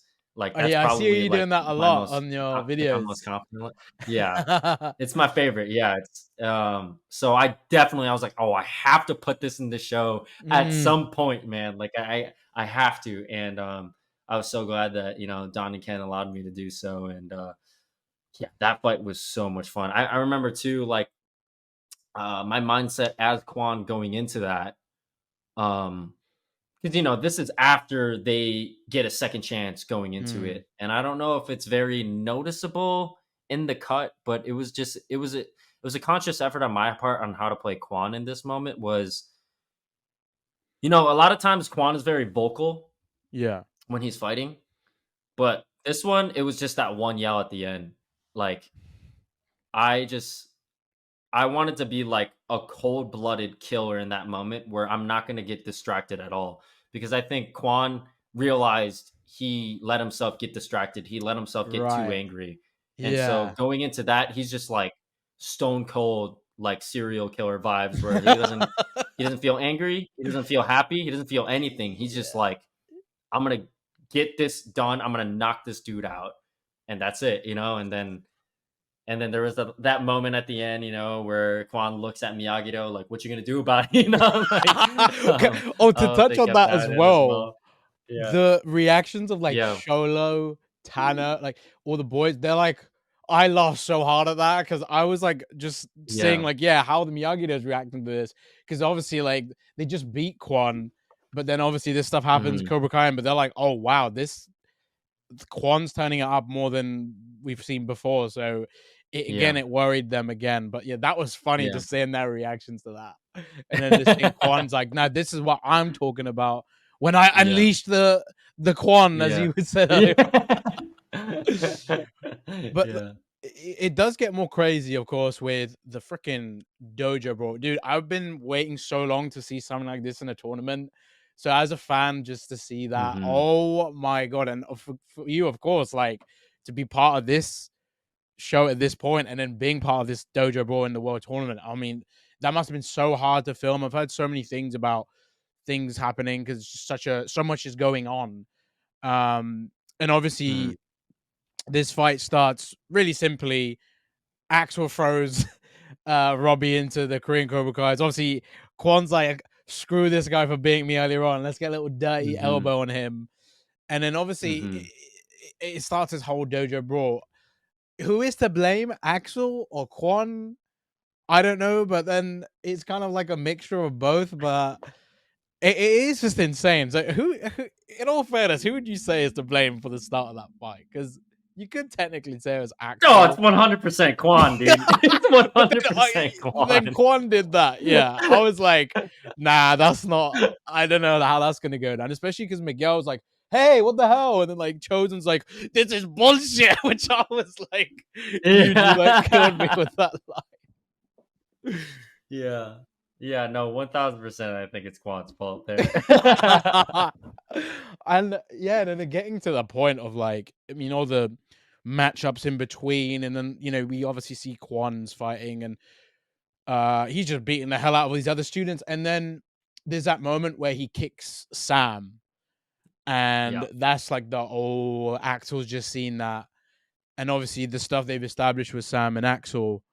Um, obviously that fight. Run me through what it felt like within that moment, because the music as well from that moment, you generally feel dread when the two big bads in Mhm. essentially to the kids are about to match up. And this is the first time we're seeing them Yep. match up, right? So, like, Yeah. working with Patrick on that, I spoke to Patrick like not long ago, and he was saying how fun it was to work with you on that. Yeah. And obviously for Oh, him, yeah. because this show was like his introduction to martial arts in a sense as well, Yep. Yep. especially in the way you go about it within the show. So, yeah, what was that working with him on that? Before we get to the moment Yeah. of Ung Jang Do. Yeah, yeah. Dude, that whole brawl, I don't think you'll believe me when I say it, but I think 90% of that fighting was within 2 days. We shot Wow, all of that. Yeah. that's I insane. was completely convinced that I was gonna have to stay in Atlanta for another week because I didn't think we were gonna finish it, and we somehow did. I don't know. Like it was magical, man. This everyone, cast and crew, town, the stunt team, everyone was in Mm. sync, and yeah, that what you're talking about is when Quan kicks Sam. I remember on that day, the only way we were able to make it happen were we had to combine so many different shots into one. And I remember it was so dope that Don came up with the choreography like super last minute, and he was like, "Yeah, kick this guy, kick this guy." Then maybe there's a time he's like, "Now you have a chance to improvise a line," and it was like, "Keen," and he freaking kicks him in the Yeah. back out of nowhere, just blindsides him. Uh, Um, the part was scripted that he kicks Robbie and kicks Sam, but mm. that line of Keen wasn't in there, and Don helped me improvise that line, and I remember Tanner is like, that's like the psycho he is like, kick me for real in the back. Because the way they had the camera angle, I couldn't not kick him for real a little bit. So he was psycho. He took that for real, man. There's no double there. That's freaking Tanner Buchanan right there taking that kick. And then I remember, like, because we didn't, like I said, we didn't have much time. I thought that Mary's stunt double was gonna come in and take the hit. And in the heat of the moment, you know, I'm kicking Tanner, I'm kicking Robbie. And then I see Sam come and I kick her and I blasted her, dude. Like I so bad. I kicked her and I'm pretty sure they used that. But I kicked her for real. She took it like a champ. And like when they called cut, I was like, Mary, I'm so sorry. I thought that was your stunt double. Like, I'm so sorry. Because like, you know, like I remember, I think it was a take beforehand that I did it with her double, and her double was telling me to kick her like pretty hard, you know? And so and her double had a pad on, so she was like, yeah, kick me good. And then I think they swapped Mary in or something like that. I don't know. It's all blur, so I could be wrong. But the only thing I know for sure is that I kicked Mary pretty good and she took it like a champ. And then but that bit with Patrick. Shout out Patrick, man. I know Patrick was really nervous going into this because, you know, this was his intro to doing martial arts, and he's supposed to be the biggest of bads. And man, he absolutely killed it. He was training every single day, every single moment he had off camera. He was always training, and we knew how big of a moment that was going to be. And so we rehearsed that fight as much as we could. But it's crazy, man. Because we were so short on time, we had to cut that fight down a little bit too. And it was such a beautiful moment. I think Don in this moment was we had trusted each other so much, John and Ken, where Don was super open to my ideas in that moment. So I remember we were like, Sherwin, our director, shout out Sherwin, he was absolutely amazing. He was like, hey, can we cut this down and get to that bit where Axel throws or kicks Quan into this camera sooner? Because there was going to be even more. And I was like, oh, like I knew like Don had to worry about, I think he counted, it was at least 1,000 beats of fighting. So I knew Don knew this fight inside and out, but he doesn't know every single punch and kick, you know? And I was like, and I know we're trying to get the job done. And I was like, hey, I think I have an idea where we can cut this down, get to this bit in a way, but also I didn't want to change it too much for Patrick because I know Patrick and I had been practicing it this way over and over again. And we found a way it was like this beautiful collaboration between all of us, a way to cut down the choreography where it doesn't feel like it's cut down. Cause I don't, like you said, it feels like you feel that moment of these two going at it. So I'm glad it came off that way. Cause you know, we still wanted to feel that of, these two powerhouses are going at it. But then, you know, we had to finish it in time. So yeah, we cut it down and we still kept all the best parts in it. And yeah, it was shout out to Patrick to be able to adjust on the fly like that. And that was another moment where I was like, I had an idea and I was like, ooh, I don't want to step on anyone's toes, but you know, I have a stunt background. I know like Don has a lot on his plate at this moment. So I have an idea, take it or leave it. And they went with it. And I was like, oh, thank God. Because if I spoke my mind and it was a terrible idea, then I would look like an idiot, you know? So I'm glad they went with it. So yeah. Yeah, right. And I would have loved to see a full on, like, I mean, obviously an extended version of that. But like, what would you say was maybe cut out within that maybe was gonna add to the fight more? Because like the way you guys handled that still was so good as it is. But do you remember anything specifically, specific beats or specific moves that you didn't include? I think the only part that we kind of cut out was there was a little bit more. There was like probably like 5 or 10 beats that was a little bit more like neck and neck. Like these two like are on par with each other. That's probably the only part that like was taken out a little bit. But we love that Don came up with that amazing choreography of, you know, Axel catching his foot, You know, it's Right. power versus finesse in this moment. You Mm, know, it's yeah. like Quan is the epitome of like how the top level technique, and Axel is the epitome of like top level power. You know, Mm, and so for him to just catch one of his kicks like that is just like, oh god, you know. Um, but yeah, that's probably just a little bit more back and forth of like, ooh, who's gonna win was probably the only thing that was taken out a little bit. But I mean, I think it still comes off as that way, hopefully, where it's like, oh, these two going at it. Ooh, I don't know, you know what I mean? yeah. Especially when he gets the knife. Well, man, that speaking of Unjang Do, I mean that Uh-huh. knife is its own character, right? Like part one, Hmm. it's like the lesson to Kreese to finally embrace what no mercy truly means. And like Master Kim's Yep. passing that to him. He's doing that to Kwon Yep. more than any of the other Korean Cobra Hmm. Kais. And this moment is honestly one of the craziest because we've never seen again one of the younger characters like pick up a weapon to actually maybe with Tori technically in the end of season 3, but then again it's not a knife. Yeah. But her trying to hurt Sam in that moment, but then again like that was the first time in the show we're like, oh my god, one of the kids is about to try and kill another like young character. Hmm. But you know that must have been fun though, like you know obviously Patrick throwing you into the camera. Hmm. And then in the lens of in what's happening in the show, this is all happening on camera. Quan's like fully bleeding, and obviously, like you have this such manic laugh. When I first saw this scene, I was just holding my face like, "Oh my god!" Quan's like his obviously in this moment, he really wants to beat this guy, so his ego is like so hurt by this moment. He's so like Yeah. on this rush of like, I gotta end this guy, and you know, do what Sensei told me is to be heartless, right? And I feel like that kind of comes into this. But wow, man, because remember Patrick was telling me like the way you guys had to land the hit Hmm. for it to look believable. I mean, you got that so on, and obviously, like when you first read that, obviously we were Hmm. talking about this right before we started recording, but you said about this very specific thing, but like yeah, that moment you found out how Quan was gonna die and how it's gonna happen, like how did you react to that?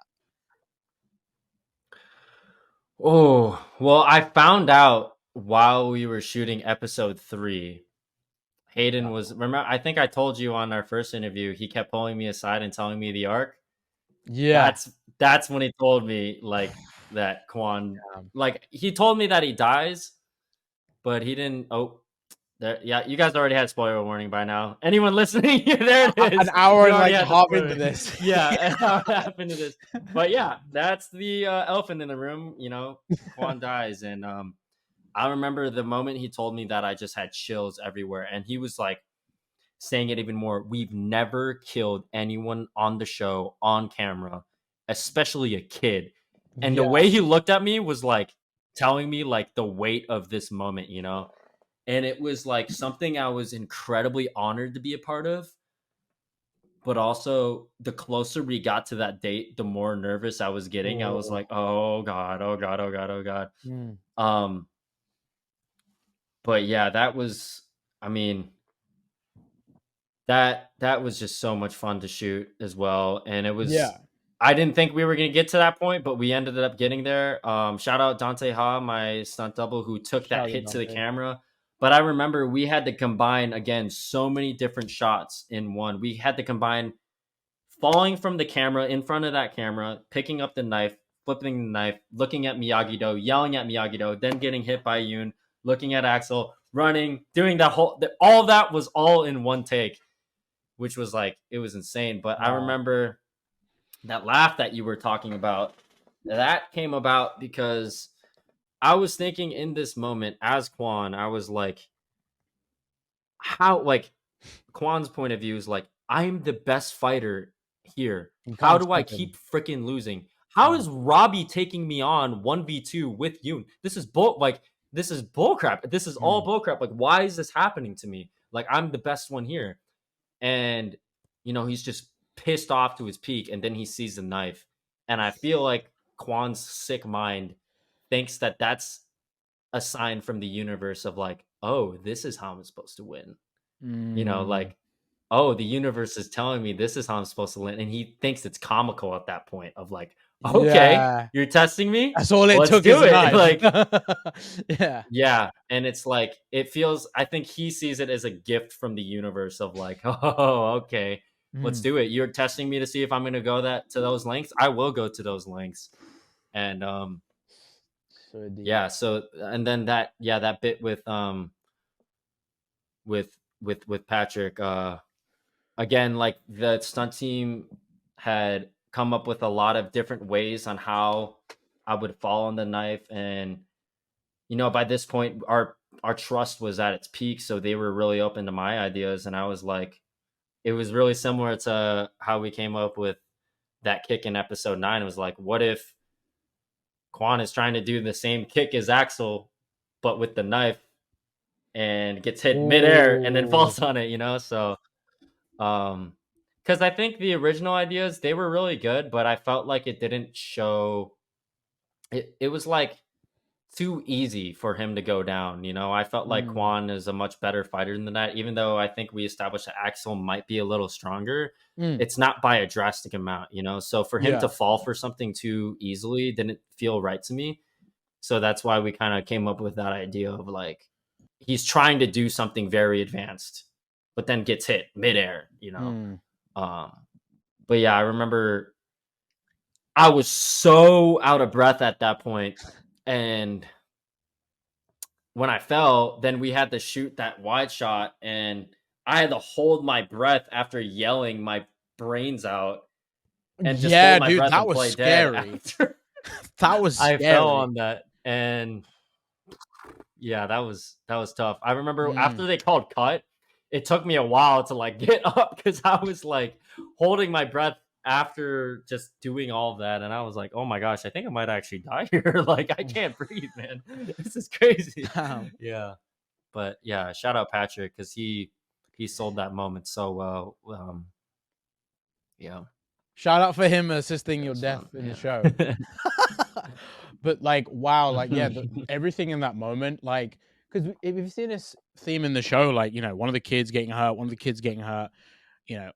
or just like, yeah, even if it's like Johnny or Daniel, one of them getting hurt like that, we've never seen that. We've seen them get Mhm. close to that point. Obviously, Chosen was probably the closest to like seeing someone get cut by like an object, like, the closest thing to a knife was the sword Mhm. that Silver was using. So like, just a step from that, and wow, like you said, one of the young characters on screen, and just when Daniel because obviously Daniel's seeing this as well. Shout out to Ralph, and Yeah.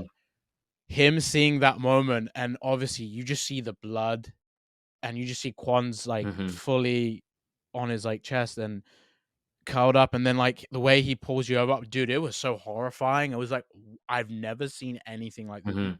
There's never been like anything like this in the show, anything in the Karate Kid universe at this point. And the soundtrack, oh my god, dude, this was like Cobra Kai's version of like Endgame or Infinity War or something insane, right? Ooh. It's so horrifying, and like you said, like just to be in that moment for that long. On the more positive note, did you get any like funny behind the scenes or any photos of that moment? When they yell cut and you're just like there, like, Dude, please tell me you got some funny moments with that, like, just to sort of go, wow, this is so my time many. in the show, So many. but what a moment, right? Yeah. And I know Patrick was saying, Yeah. the interesting part is I think he believes that Axel didn't know about the knife. Is that what Yeah. you understood as well? Like, he's sneakily holding this knife and Axel doesn't realize he's about to stab Yeah. him. Right. So that makes it even more Yeah. scary. Because if Axel gets Yeah, I think stabbed, so. I think mm, he's trying to distract. Yeah.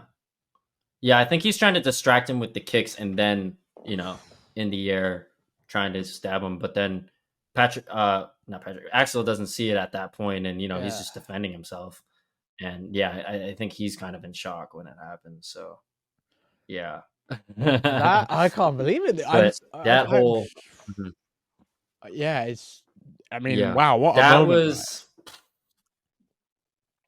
that was so, oh my god. I have so many pictures and photos. That is something that I think till the day I actually die, I will Oh. remember crystal clear for the rest of my life. And it's like, it's something that's really hard to put into words. I actually have one picture with me on the floor, and it's Billy, Ralph, and Marty all standing looking at me. And it's just like the most legendary picture ever, man. Can you show us But now? what was even cooler? I think I don't know where my phone is. I'll post. I'm gonna post it one of these Okay. days. All right. Definitely like that. It has to be on the internet. Because there's so much. There's so much. But yeah, I remember that was. It was actually kind of funny though too, because I remember we were very conscious on how to make the blood come out and all this. This was all super new to me, and using the prop knife and all this and that. And you know, what was really cool was Ralph pretty much he was a big part on giving birth to Quan in this universe, So you the know, by irony. directing that episode. And he got to like take me out in a way, you know, which was really really cool. And so I count it as having a scene with Ralph Macchio. You guys might not, because we're not talking back and forth, but I count it. My life is complete. I have a scene with Ralph Macchio. But yeah, no, it was so funny was when he turned me over, the prop knife would like it would like wiggle, and like the director is like on the camera, like they're shooting on Ralph, and Ralph is like, he's got tears in his eyes, you know, he's like, and like I just hear the director going, Ralph, can you make sure the knife doesn't move? And then Ralph is like, oh shit. He's like, oh shit, like, oh, it won't stay. And I'm just like, dude, I'm just having to play dead, you know? And I'm just like, oh, I want to help, but if I try to move, it's just gonna make this worse. So like, I don't know what to do. I just gotta not move. And that was so fun. And I remember Ralph being like, dang, you're heavy, man, when he had to turn me over, because I wanted to help him turn me, but like I just gotta not move, you know, and just like play dead as I don't know. It was like, it's so hard to play so still in a way, you know? Right. Yeah. And he was like, you're doing a good job, man. Like you're giving me a lot to play off of. Like, and I just remember after that, like it was so funny because like everyone was like taking pictures with like pretending to stab me because I have the knife, the prop knife, and there's just blood everywhere. So everyone's just like, I felt like Mickey Mouse at Disneyland, where everyone wanted to take turns, like taking pictures, like stabbing I'm sure Tana had fun, which was so funny because these guys are all my I know for sure. Like everyone's like, these guys are all my heroes, and I'm feeling like Mickey Mouse in the costume. Like this is so cool.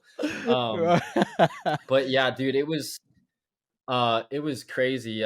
Even though we had no time to do so, they were all so like, everyone was circled around me, you know, and I was just like, oh, it's happening. Like, this is crazy. And when we finished that scene, you know, everyone, stunts, crew, extras, like hundreds of people in there just surrounding me, just all like started applauding for me. And I was just like, what the heck?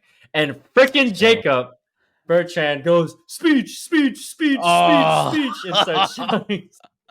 And so I was like, I didn't even know what to say. I was just saying how thankful I was for everything and how surreal it felt. And I almost started crying because I was just, I wouldn't be surprised. I was just in awe. But yeah, it was, we had no time for that, but they still gave me the time to do that. So I was just, yeah, that was something I'll never forget. Wait, at this point of the speech, are you like standing with the fake knife in there, or like is that all like kind of you've taken all that stuff off and you're having your speech in your moment? Because no, it's in me. Like it's in me. So you're on the floor like I have the knife. Out. Yeah. Pretty much. Yeah.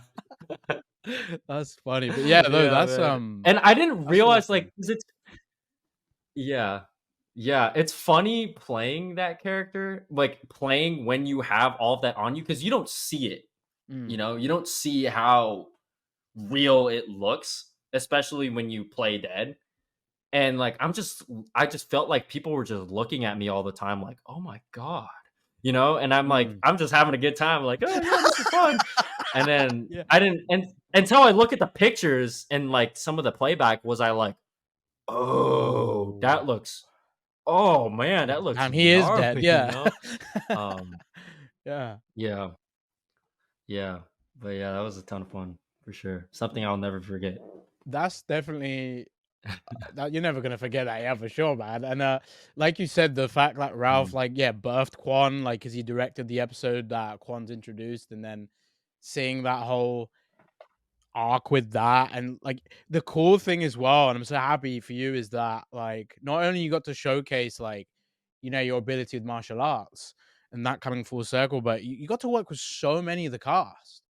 Like you pretty much work Mhm. with. I mean, I'd only wish you got to, you know, work with like William and some of the others. Like you technically did, Yeah. but like directly, right? Mhm.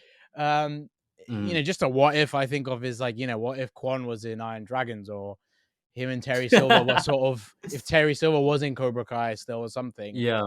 like that, that would have been interesting. But yeah, like you got to work with so Yeah. many of them. So congrats, man. Yeah. Really cool what you did with Yeah. that. And Thank you, congrats man. on Thank you. selling your character's death so well.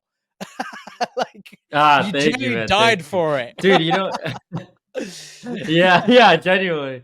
You know, it's so funny when you say that about Billy. I remember we had this little like, it was so funny in between, because you know, we see a lot of parallels with like Quan and Billy in a way, or Quan and Johnny in a way, you know. And it's like, what if 40 years later? So me and Billy were having these inside jokes, you know. I was like on the floor as we were blocking the rehearsal, and I was like, man, you were supposed to teach me how to. We could have been drinking Coors Banquet together 40 years later, and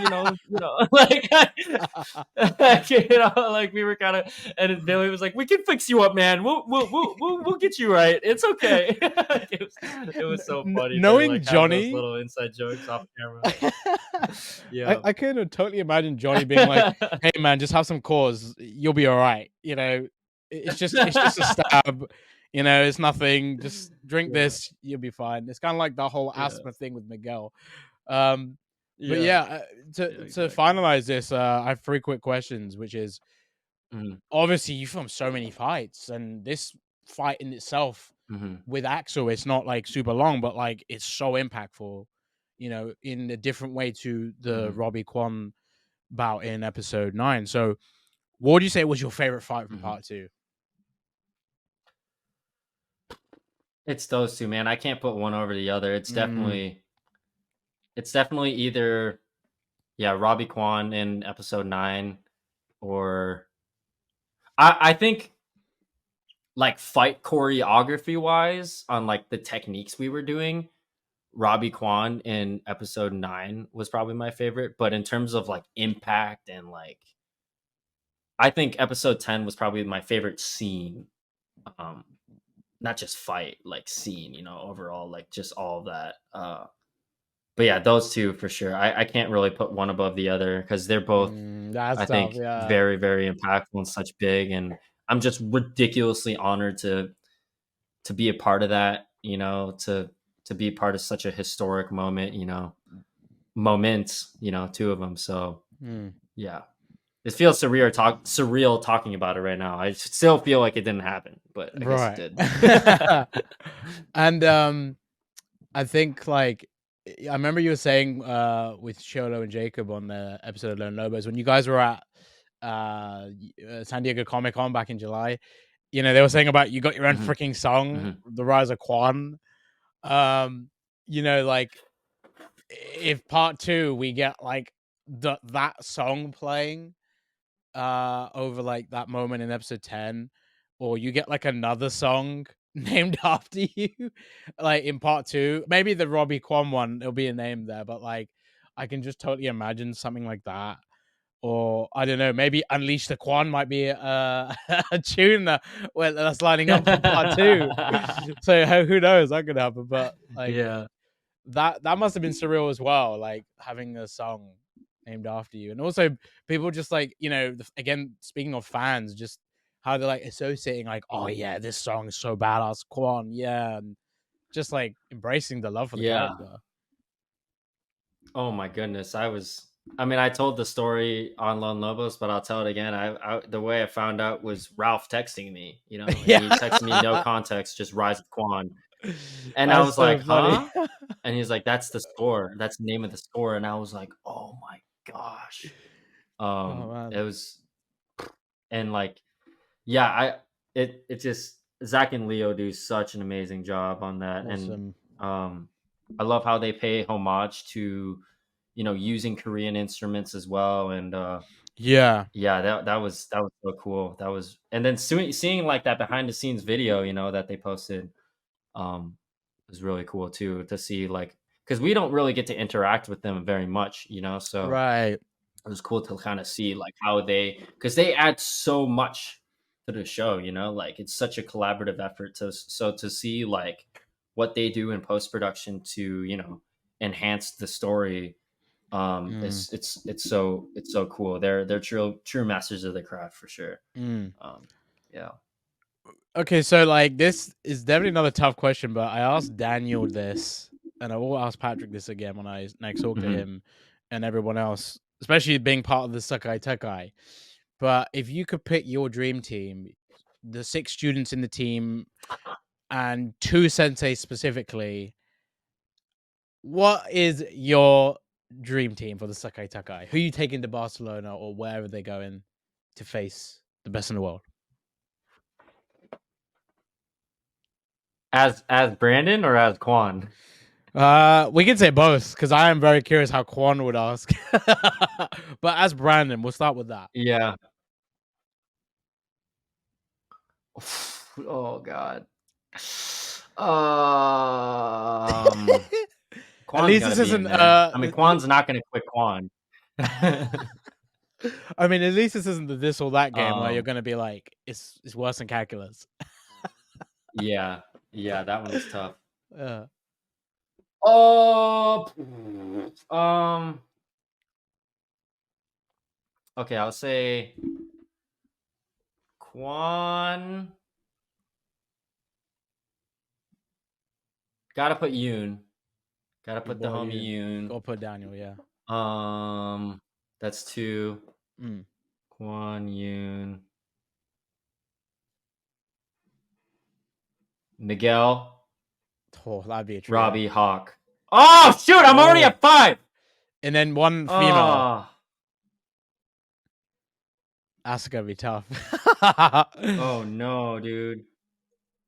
Yeah, You know that what? I'm gonna is. take Quan out Okay.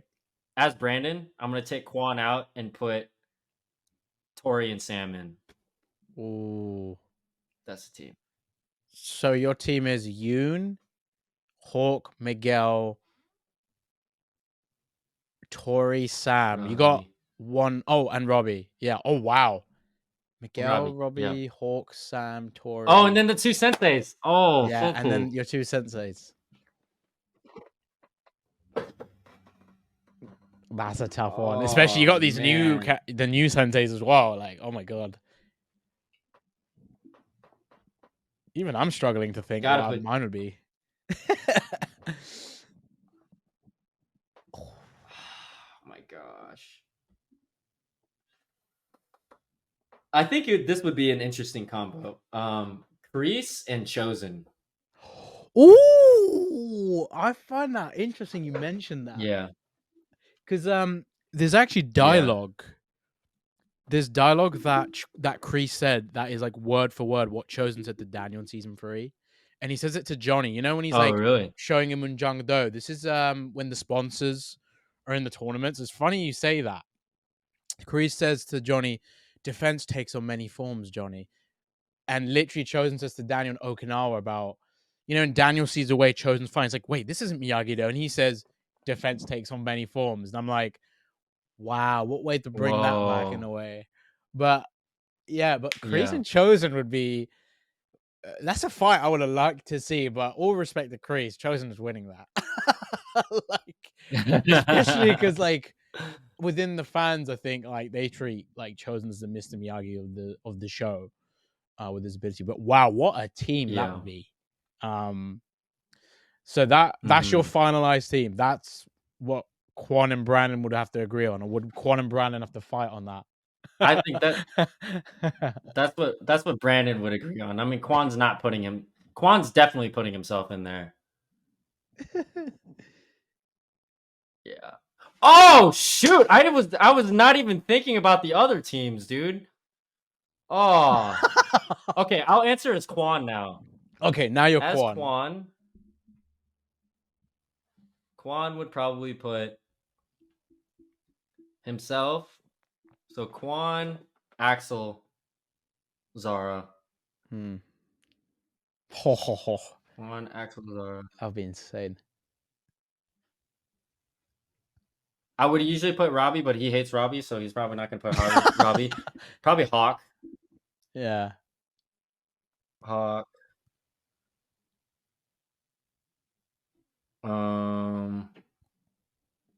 Dang. That's actually a tough one. Oh, Diego. Yeah, I think he would. I think he'd put Diego in there.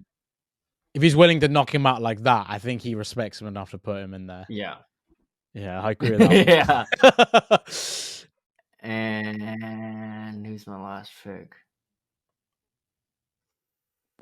I don't think he really cares about anyone on Miyagi-Do, to be honest. Wait, have you already put Yoon in, right? And I don't think he likes Yoon either because he beats him up. Yeah. You know? Like, And I feel like I don't think Quan likes Yoon, you know? I don't feel like Kwon would even put Miguel because he's like, oh yeah, that guy's the Yoon of like Miyagi-Do. He's number 2 as well. So Yeah. I can see him doing that. Yeah. You know, maybe out of mutual respect, maybe after episode 9, Quan would put Robbie in. Yeah, I think maybe that's Quan's team. I hate this guy, but we need him kind of thing. Yeah. 2 senseis, I think straight up it's got to Story be Kim and Kreese really, because that's his senseis going into the tournament. Yeah, Kreese. Maybe he might replace Kim with like Terry Silver. Oh, that would be something. Or maybe Sensei Wolf even. I feel like he doesn't like Sensei Kim because, you know, obviously in the beginning they kind of have this. Yeah. I love Sensei Kim, but Quan I don't think really likes her that much. Right, because like he doesn't get the respect as like top student until Kreese came along and she like really understood that. Yeah, exactly. Yeah, that makes a lot of sense. Yeah. Wow, Sensei Wolf though, I mean Lewis, we know what he's capable of, and that like Shaolin Sunset movie does. Holy shit, if like if you and I mean, because obviously you, Reina, I mean, out of the newcomers entering the show, like you, Reina, and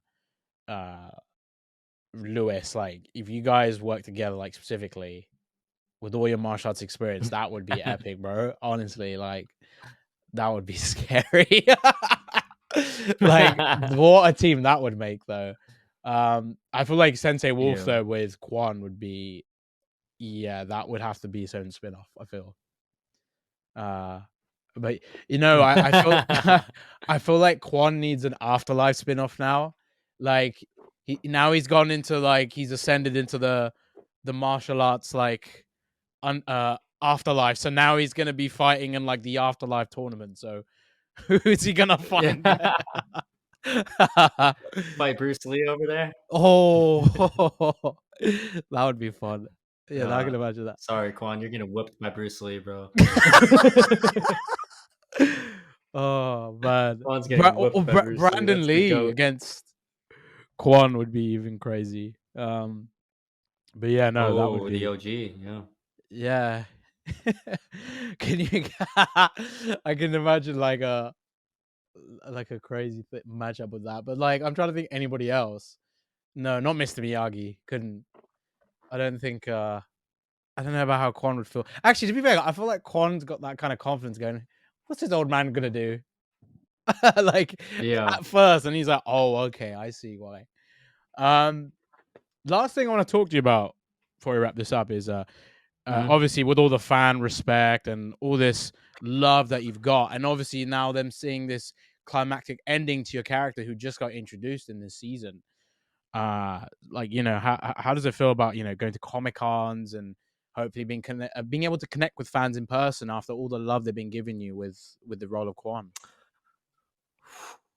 Yeah, man, I'm so again, I'm so freaking grateful to be a part of this amazing franchise, and for the fans to know. I know how diehard the fans are, and for them to show me Yeah. the love that they have is something I will forever be grateful for. And I'm glad they they took us all with open arms like a family, and it feels like a family, So I'm super super stoked to be able to, whatever events I can go to, whether it's cons or whatever. Even the little bit that I got to experience going to San Diego Con was like so surreal.